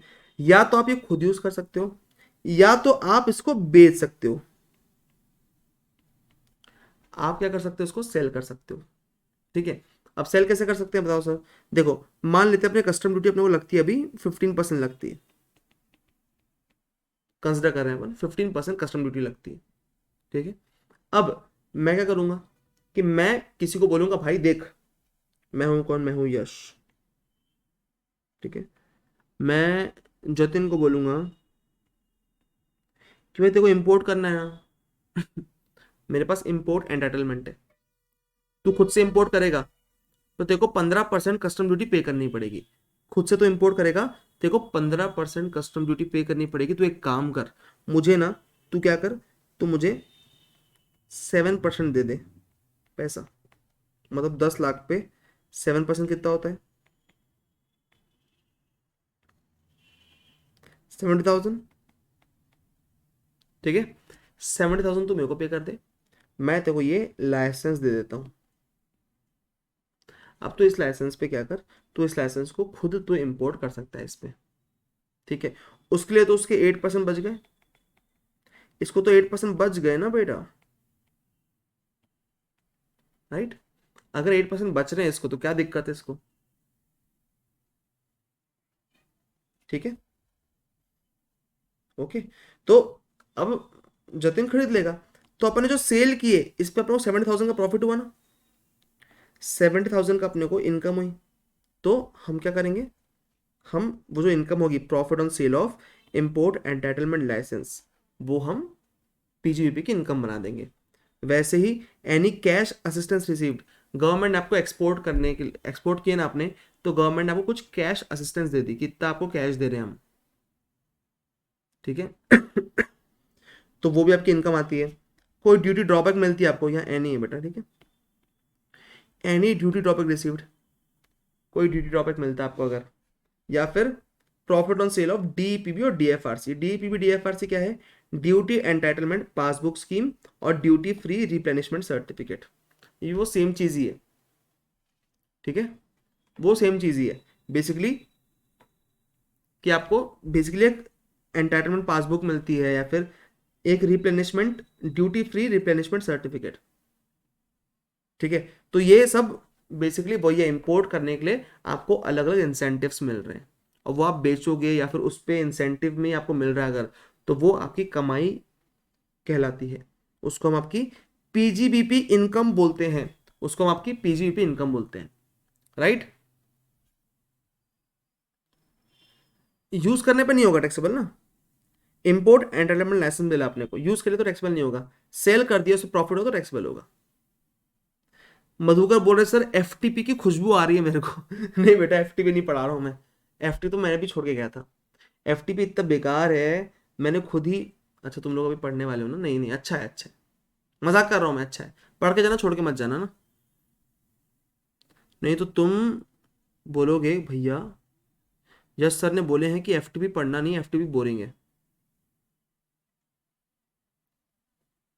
ठीक है। तो यश सर ने बोल दिया पढ़ना नहीं है, तुम एफटीपी अभी से पढ़ोगे नहीं, पढ़ना है भैया, ऐसा नहीं है, ठीक है, ओके। चलो नेक्स्ट पढ़े, any non compete fees received, any non compete fees received, ये क्या है sir? For not carrying on out any business or for not sharing any know how copyright patent etcetera. Sir आपको non compete fees मिल रही है, मतलब क्या sir?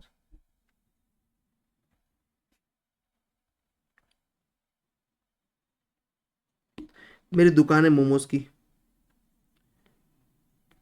यश momos private limited, ठीक है, कंपनी भाई अपना बड़ा काम है, ठीक है, हम सारे टाइप के मोमोज बेचते हैं यहाँ पे, steam momos, fried momos,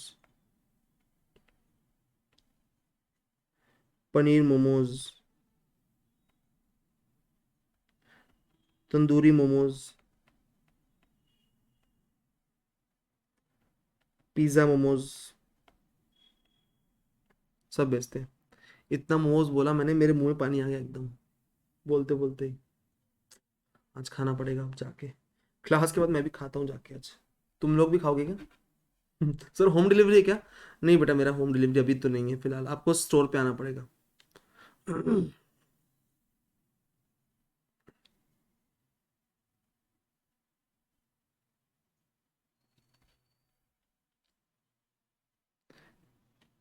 sir हाँ, ट्रैफिक पार्क के पास दिखी थी।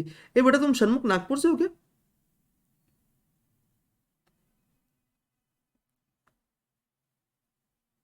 अच्छा नागपुर से अच्छा तुम लोग की सिटीज तो पूछा ही नहीं मैंने यार। तुम अपने सिटीज टाइप तो करो यहाँ पे, जितने लोग बैठे हैं सिटीज टाइप करो बस, ठीक है, जो लाइव बैठे हैं, तो रिकॉर्डेड वाले बहुत सारे बच्चे हैं। अरे रिकॉर्डेड वाले बच्चे ने अभी तक खोले भी नहीं गूगल ड्राइव, तुमको बताऊं, मैंने मेल किया ना गूगल ड्राइव का, वो ही नहीं खोले हैं अभी तक। सर बुक के साथ मोमोज भेज दो। अंजलि नागपुर से, अच्छा क्या बात है सर। अंजलि नागपुर, शेजल लखनऊ से है, सुयश कोटा से है, ओके, एक मिनट। अरे सूरज डोंबिवली से, क्या बात है,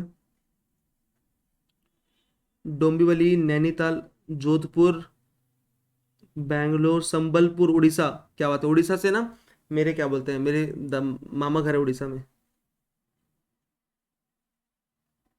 धनबाद, अलीबाग, क्या बात है, जूली,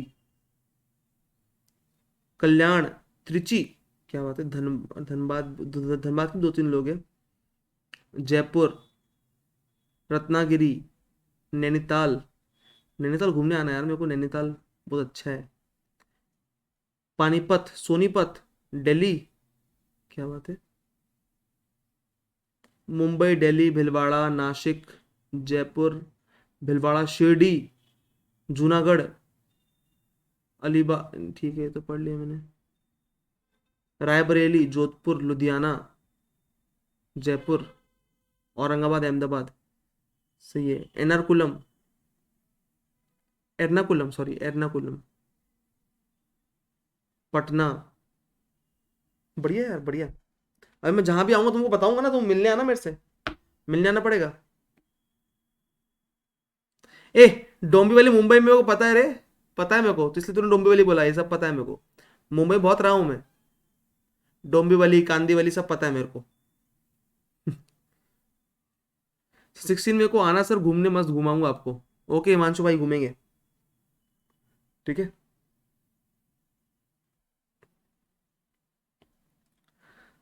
तो बताऊंगा, पक्का बताऊंगा, है ना। जब भी मैं कोई भी सिटीज में आऊंगा ना, अब मेरे को सिटीज थोड़ी सी ऐसे याद हो गई, तो बताऊंगा आपको भाई, मैं ये सिटी में आया हूँ, तुम हो तो मिल लो मेरे से।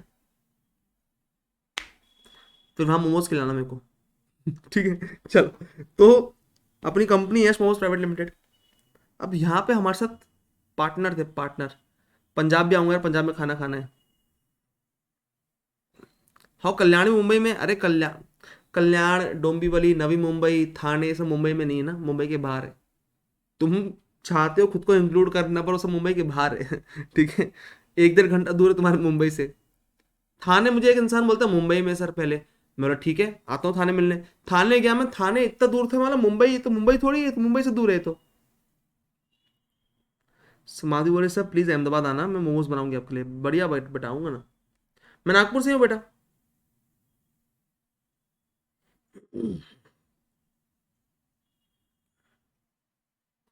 बुक के साथ मोमोज भेजने बोल रहे हैं। ठीक है। चलो चलो, आ जाओ वापिस आ जाओ। आ जाओ, हो गई बात, हो गई। अब देखो, अपनी जो यश मोमोज प्राइवेट लिमिटेड है, बहुत बड़ा, अपना बहुत बड़ा बिजनेस है, एकदम जबरदस्त मोमोज मिलते हैं अपने यहाँ। तो अपने यहाँ ना एक और इंसान काम करता है साथ में अपने। कौन काम कर रहा है? अपना पार्टनर कौन है? अपना पार्टनर है, अपनी पार्टनर है पूजा, अपनी पार्टनर है, चलो। पूजा शर्मा पार्टनर है अपनी। ठीक है। अब पूजा शर्मा पार्टनर है।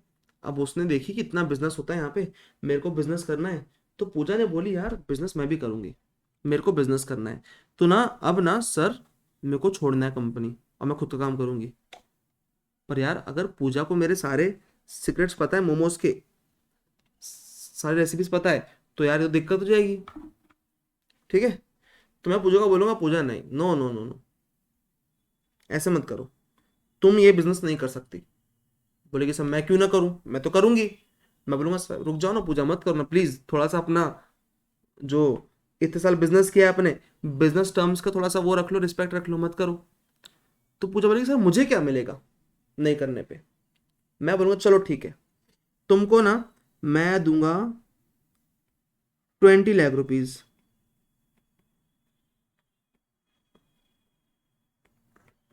किसको? पूजा को। मैं पूजा को दूंगा 20 लाख रुपीज, तुम ये काम मत करना। पूजा बोली ठीक है सर, 20 लाख रुपीज तो ठीक है, मानती नहीं हूं मैं, पर आप बोलो तो मान जाती हूँ। पर 20 लाख में पूजा मान गई। तो पूजा के हाथ में ये जो फीस आई, ये कौन सी फीस है बेटा, ये कौन सी इनकम है? ये है नॉन कम्पीट फीस। क्या है ये? Non compete fees. ये कहाँ टैक्सेबल होगी बेटा? पीजीबीपी में। ये टैक्सेबल होगी पीजीबीपी में, राइट, है ना? ओके। और सर, अभी जो मैंने 20 लाख रुपीज दिया, ये यश मोमोज प्राइवेट लिमिटेड का तो खर्चा हो गया। For Yash momos private limited it is a खर्चा। तो यश मोमोज क्या करेगा इसको, 20 लाख रुपीज को? 20 लाख रुपीज का जो नॉन कम्पीट फीस यश मोमोज ने पे किया है ना, वो उसको इंटेंजिबल एसेट ट्रीट करेंगे। क्या ट्रीट करेंगे? Intangible asset. और उस पे 25% डेप्रिसिएशन क्लेम करेंगे। अपन अभी डेप्रिसिएशन पढ़ेंगे ना आगे चल के, तो उसमें देखोगे आप ये। ठीक है। तो उस पर अपन 25% डेप्रिसिएशन क्लेम करेंगे, राइट। ओके। ठीक है। Okay sir. सर विकेश पूछ रहे हैं सर, ये फास्ट ट्रैक ट्यूशन है क्या रेगुलर क्लास? तुम बताओ क्या लग रही है तुमको, तुम कहीं से फास्ट ट्रैक लग रहा है कहीं ये? तुमको ऐसा फील नहीं होगा कभी भी फास्ट ट्रैक करके, और ऐसा बहुत जल्दी जल्दी चीज़ें हो रही है। ठीक है, सारा कुछ कवर कराऊंगा, बहुत अच्छे से कराऊंगा। ठीक है, और अभी अपन ऑब्वियसली थोड़ा सा स्टार्टिंग है ना, 4-5 क्लास 6 क्लास, थोड़ा सा अपन धीरे चलेंगे, है ना। क्यों? क्योंकि आप लोग मेरे साथ अभी जेलअप हो रहे हो। 5-6 दिन बाद, 7 दिन बाद तुम तो एकदम जेलअप हो जाओगे मेरे साथ, फिर मैं ना स्पीड बढ़ा सकता हूँ। राइट, अभी स्टार्टिंग में ऐसा नहीं होना चाहिए कि कोई बच्चों को एकदम फास्ट लगे। राइट, मजा आ रहा है ना, पर तुम मजा आ रहा है कि नहीं, ये बताओ। मजा आना चाहिए। विकेश बोला सर जल्दी करो। देखो ये ऐसे बच्चे होते हैं, सर आप धीरे पढ़ा रहे हो, सर आप जल्दी पढ़ाओ। ठीक है, कभी अगर जल्दी पढ़ाऊंगा बोलोगे सर आप बहुत फास्ट पढ़ा रहे हो, आप धीरे पढ़ाना चाहिए, आप बहुत फास्ट पढ़ा रहे हो सर, कुछ समझ नहीं आ रहा है। ठीक है, तो बेटा आप बैठे हो ना आप क्लास में, और मैं टीचर हूं ना, मैं, मुझे पता है, मुझे 100 आवर्स में खत्म करना है ना आपका डीटी पूरा, वो मैं करवा दूंगा अलॉन्ग विद क्वेश्चंस, तो उसकी चिंता मत करो। ठीक है, क्योंकि बहुत सारे बच्चे फर्स्ट टाइम पढ़ रहे हैं ना यहाँ पे, तो अपने को उस हिसाब से भी सोच के करना पड़ेगा। आपने मुझे 100 घंटे दिए ना, 100 घंटे, मैं तुमसे 100 घंटे प्लस 10 आवर्स और मांगे हैं मैंने अलग से, एक्स्ट्रा के मांगे हैं। ठीक है, वो 10 आवर्स लगेंगे नहीं, हमने 5-6 आवर्स एक्स्ट्रा लगेंगे, बढ़िया पूरा बढ़िया से कर लेंगे अपन। सही है सर, स्पीड सही है सर, धमाल चौकड़ी हो रही है सर, आनंद आ रहा है सर, आपको जो स्पीड में पढ़ाना है पढ़ाओ, आपने बहुत बार पढ़ाया है, हमें पहली बार पढ़ रहे हैं। हाँ बेटा, पता है मुझे, वही मुझे समझता हूँ मैं, टेंशन मत लो।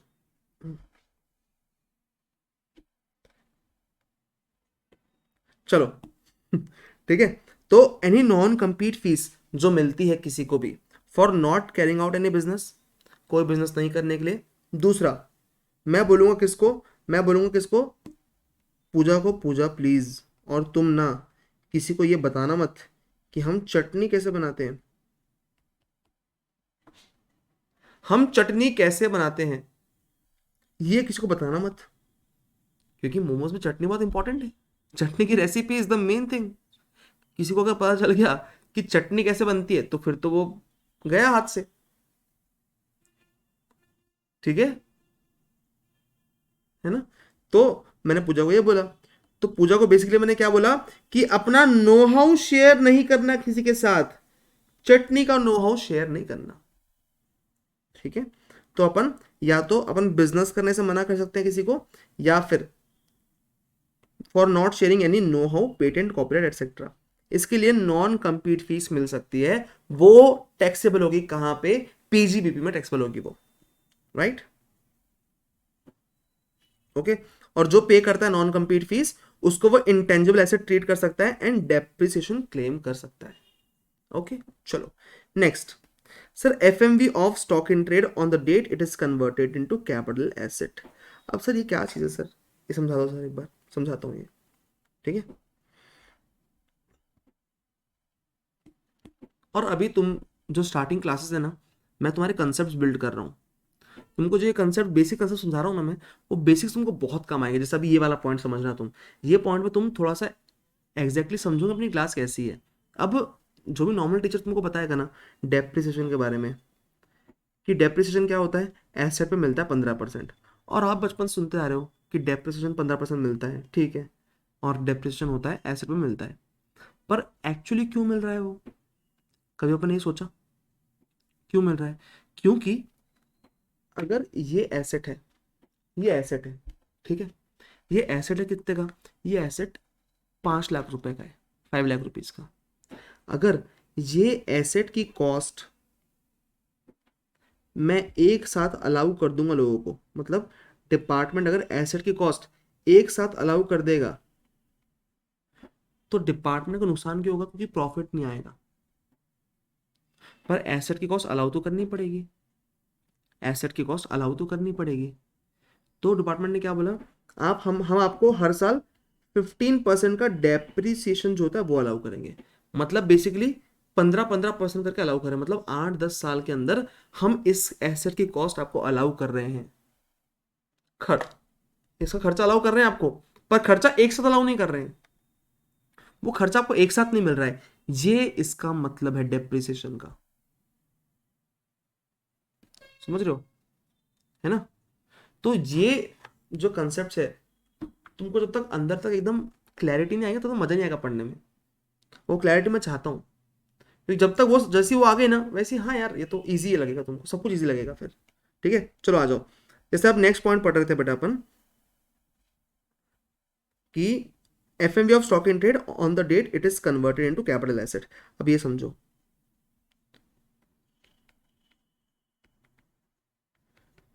स्टॉक इन ट्रेड कन्वर्ट होता है काय में, कैपिटल एसेट में।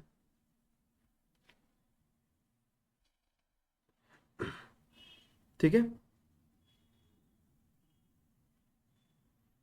ठीक है।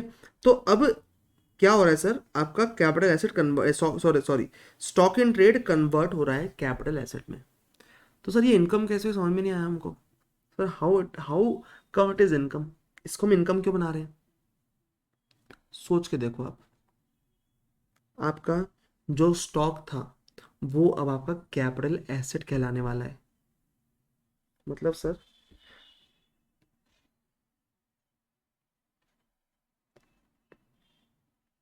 जैसे मान लो ये ये स्टॉक है मेरा, ये है, इसका एफएमवी अभी 10 लाख रुपीज है। ठीक है, एफएमवी आज इसका 10 लाख रुपीज है। मैंने इसको कन्वर्ट कर दिया काय में, कैपिटल एसेट में, कन्वर्ट कर दिया कैपिटल एसेट में। तो आज के बाद जब ये कन्वर्ट हो गया ना कैपिटल एसेट में, कल के दिन जब ये बिकेगा, जब मैं इस एसेट को अब बेचूंगा ना, तो मेरी इनकम काय में आएगी सर। ठीक है, तो मेरी इनकम काय में आएगी, मेरी इनकम आएगी कैपिटल गेन में। काय में आएगी, कैपिटल गेन में। क्यों, क्योंकि मैं अपना एक कैपिटल एसेट बेच रहा हूं। मैं क्या बेच रहा हूं, मैं कैपिटल एसेट बेच रहा हूं, राइट राइट। अगर मैं सर कैपिटल एसेट बेच रहा हूं, ठीक है, तो सर मैं उसको, मैं जो, मान लो मैं इसको 15 लाख में बेच रहा हूँ, 15 लाख रुपीज। मैं कॉस्ट क्या लेने वाला हूँ इसकी, मैं कॉस्ट क्या लेने वाला हूँ इसकी, मैं कॉस्ट जितने पे मैंने लिया था वो लेने वाला हूँ क्या, नहीं। मैं कितने लूंगा, एफएमवी जिस दिन अपना कन्वर्ट हुआ उस दिन का एफएमवी 10 लाख रुपीज। तो 10 लाख का मैं कॉस्ट लूंगा, तो ये 5 लाख रुपीज मेरा कैपिटल गेन में टैक्स हुआ, 5 लाख रुपीज। पर सर मान लीजिए मैंने वो स्टॉक लिया था कितने में, 8 लाख रुपीज में, और उसका एफएमवी 10 लाख रुपीज है, राइट। एफएमवी 10 लाख रुपीज है। तो सर ये जो कमाई की मैंने 2 लाख की, ये कब हुई, ये कब हुई, ये 2 लाख की कमाई कब हुई मुझे बताओ। ये जो 2 लाख की कमाई हुई ना, ये कब हुई, जब वो स्टॉक इन ट्रेड था आपका। क्या था वो, आपका स्टॉक इन ट्रेड था। अगर सर ये स्टॉक इन ट्रेड था और मैंने स्टॉक इन ट्रेड पे कमाई की है, तो ये क्या बन गई मेरी, तो ये मेरी 2 लाख की, क्या ये मेरी पीजीबीपी इनकम है, क्या ये मेरी पीजीबीपी इनकम है। यस। मतलब सर जो जर्नी है मेरी, 8 लाख से, 8 लाख का लिया था मैंने, इस डेट पे ये कन्वर्ट हो गया किसमें, कैपिटल एसेट में, और यहां तक वो स्टॉक इन ट्रेड था। ठीक है, तो कन्वर्जन तक का जो भी इसकी कमाई है, ये अगर एफ एम 10 लाख का हुआ है, तो ये मैं कहाँ पे टैक्स करूंगा, ये मैं टैक्स करूंगा पीजीबीपी में। और 10 लाख के बाद जब से वो कैपिटल एसेट बना और उसके बाद वो बिका, तो उसकी जो भी कमाई है वो मैं कहाँ टैक्स करूंगा, कैपिटल गेन में। समझा। तो जब कन्वर्ट हो रहा है ना, मतलब अब वो it is no more a stock in trade. तो तब तक की जो भी कमाई हुई है उस चीज पे, वो हम पीजीबीपी की इनकम बना के फिर जाने देंगे इसको। अब जा भाई तू, अब तेरी ये जो इनकम है ना, हमने इसको पीजीबीपी में ले लिया है। समझ रहे हो, ये आपको कैपिटल गेन में भी काम आएगा। समझा ना। ठीक है, अब बेटा आई होप आपको समझ में आया अच्छे से। तो हम क्या करते हैं, FMV of stock in trade on the date it is converted into capital asset, उसको अपन पीवीपी की इनकम बना देते हैं, राइट। अब ना तुम एक बात और समझो कि सर जो बच्चा सिर्फ सोच रहा है कि हम कंसेप्ट नहीं पढ़ेंगे, क्वेश्चन क्वेश्चन पढ़ लेते हैं और पास हो जाएंगे डीटी में, तो ऐसा कुछ नहीं होने वाला। डीटी का पेपर टफ ही आने वाला है, समझ लो अच्छे से। तुमको अगर थोड़ा सा भी डाउट है इस चीज़ पे, तो इस बार का पेपर उठा के देख लो। जो लोग सिर्फ क्वेश्चन के हिसाब से पढ़ के गए ना, क्वेश्चन कैसा आता है उस हिसाब से पढ़ लेते हैं, वो लोग पास ही नहीं हो सकते पेपर में। कि देखो आईसा ने 50 क्वेश्चन, मतलब 50 बोलो 500 क्वेश्चन बना दिए अभी तक स्टडी मैट में, MTP RTP पास पेपर्स। ठीक है, वो अपन सॉल्व करेंगे, सब सॉल्व करेंगे, तो वो तो अच्छी बात है। पर सिर्फ क्वेश्चन के हिसाब से पढ़ लेना, क्वेश्चन में जितना पूछा है उतना अपन ने पढ़ लिया, उससे काम नहीं होगा। आपको कंसेप्चुअली पूरा पता होना चाहिए, तभी जाके आप क्या पेपर अच्छा बना पाओगे। समझ रहे हो। और अभी डीटी का पेपर वैसे ही आने वाला है, कोर ही आने वाला है, कोर सब्जेक्ट है ये आपका, तो इसका पेपर अच्छा ही आएगा आपको, इजी पेपर नहीं आएगा, ये बात समझ लो। तो उसके लिए कंसेप्चुअली स्ट्रांग होना बहुत ज़रूरी है। तो हवा में उड़ते हो मत पढ़ना, ठीक है ना। ओके, आ जाओ, वापस आ जाओ। ठीक है, चलो। Any compensation received receivable for termination or modification of any terms and conditions of contract relating to its business always PGBP income whether revenue or capital. Sir मतलब समझा नहीं सर, हमको बता दीजिए एक बार। Sir FM sir new question concept से ही आएंगे, कंसेप्ट से आते हैं, बट नया क्वेश्चन कहाँ से आएंगे, नहीं तो बताओ। कंसेप्ट से ही आएंगे, अगर सिर्फ तुम क्वेश्चन प्रैक्टिस करते जाओगे तो नहीं बनेंगे। पंचम बोल रहे सर अगर FMV कॉस्ट से कम हो तो, बेटा फिर अगर FMV कॉस्ट से कम हो तो लॉस हो जाएगा आपको, पीजीवीपी का ही लॉस होगा, कोई उसमें वो नहीं है। ठीक है,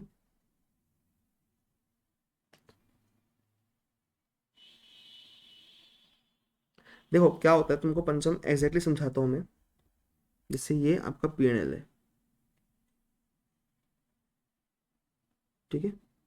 यहाँ पे आपको ओपनिंग स्टॉक में दिख रहा होगा कितना, 10 लाख का आपका लिया हुआ है वो चीज़, ठीक है। क्लोजिंग स्टॉक में भी दिख रहा होगा 10 लाख का। अब आप बोल रहे हो बीच में अपन चेंज कर देना उसको, क्लोजिंग में दिखेगा नहीं फिर वो, तो अपन क्या करेंगे, उसको FMV को इनकम रिकॉर्ड करेंगे। FMV कितनी है उसकी, अच्छा आपने 8 लाख में लिया था ना, अपने 8 लाख करते हैं यहाँ पे। अगर FMV 10 लाख हुआ, अपन ने रिकॉर्ड कर लिया 10 लाख, तो इनकम बेसिकली कितनी हुई, 2 लाख की इनकम हुई, क्योंकि ओपनिंग स्टॉक में ऑलरेडी अपना 8 लाख रुपीज़ था। ठीक है, समझा। बट अगर मान लीजिए FMV आपकी 6 लाख निकलती है, तो आपने इनकम तो 6 लाख रिकॉर्ड किया, कहाँ पे, पीजीबीपी में, पर अल्टीमेटली आपको 2 लाख का लॉस हुआ, समझे। FMV रिकॉर्ड करेंगे अपन और उससे अपनी इनकम निकलती है। ठीक है, चलो। अभी कोई भी कंपनसेशन मिलती है आपको, आपका और मेरा कोई कॉन्ट्रैक्ट हुआ, ठीक है, आपका मेरा कोई कॉन्ट्रैक्ट हुआ कि मैं आपको 500 मोमोज सप्लाई करूंगा,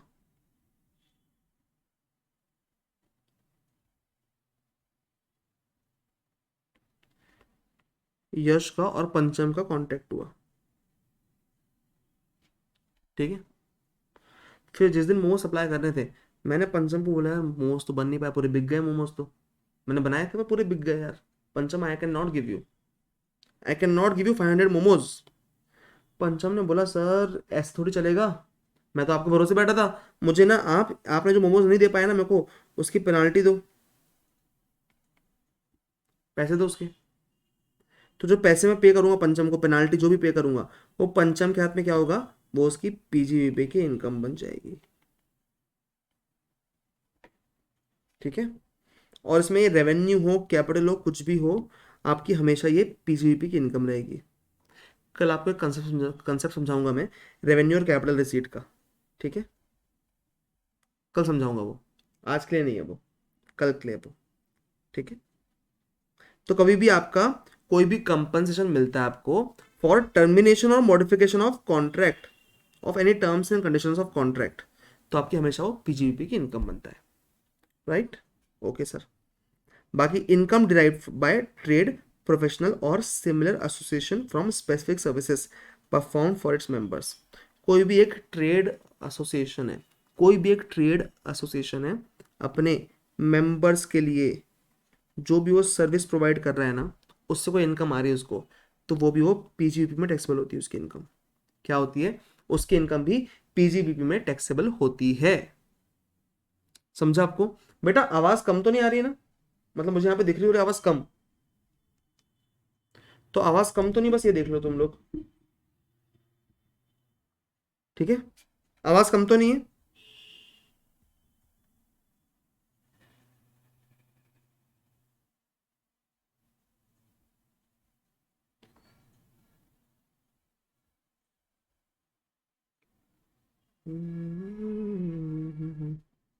सर 8 पॉइंट क्यों नहीं है बेटा? 8 पॉइंट होगा, 8 पॉइंट, मतलब 8 पॉइंट ये वाला ही है। नंबरिंग गलत हो गई बेटा। नंबरिंग गलत है, कोई टेंशन नहीं है उसमें। ठीक है, चलो। तो बेटा आपका यहाँ पे सेक्शन 28 खत्म हो गया, चार्जिंग सेक्शन। अब बेटा अपन चालू करेंगे सेक्शन 30 और 31 आफ्टर द ब्रेक। ब्रेक के बाद चालू करते हैं, और आज अपन डेप्रिसिएशन भी चालू कर देंगे, राइट? ठीक है, तो अब अपन ब्रेक ले रहे हैं एक। ओके, 7:30 के आसपास हो रहा है, तो अपन एक छोटू सा ब्रेक ले रहे हैं। अपन अभी 7:27 हो रहा है ना, अभी अपन मिलेंगे 7:45 पे, है ना? ठीक है, ये समझा अच्छे से? समझा कि नहीं? बढ़िया से बताओ एक बार। समझा कि नहीं? बढ़िया से बता दो एक बार।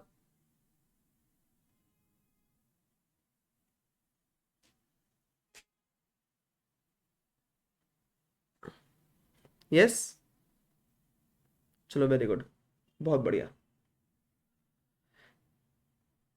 समझे ना? ओके, चलो मिलते हैं फिर ब्रेक के बाद। जल्दी आओ ब्रेक के बाद। लास्ट पॉइंट बता दो एक बार, ठीक है? सुन लो बेटा, क्या होता है कि कोई भी एक ट्रेड एसोसिएशन है, बहुत सारे मेंबर्स हैं, ठीक है? वो मेंबर्स ने मिलकर अपना एक ट्रेड एसोसिएशन बनाया, ठीक है? अब ये एसोसिएशन अपने मेंबर्स को कुछ सर्विसेज प्रोवाइड कर रहा है। मान लो कुछ, मतलब होटल की सर्विस प्रोवाइड कर रहा है, क्लब की सर्विस प्रोवाइड कर रहा है, कुछ भी प्रोवाइड कर रहा है, ठीक है? तो वो जब ये सर्विस प्रोवाइड कर रहा है तो उसको कुछ पैसे ले रहा है एसोसिएशन। एसोसिएशन मेंबर से पैसे ले रहा है, तो जो पैसे ले रहा है ना ये एसोसिएशन, वो उनकी पीजीवीपी इनकम में आता है। ठीक है, डन। चलो, ओके बेटा, तो अपन मिलते हैं एग्जैक्टली एट 7:45। ओके, चलो, सी यू, बाय, मिलते हैं।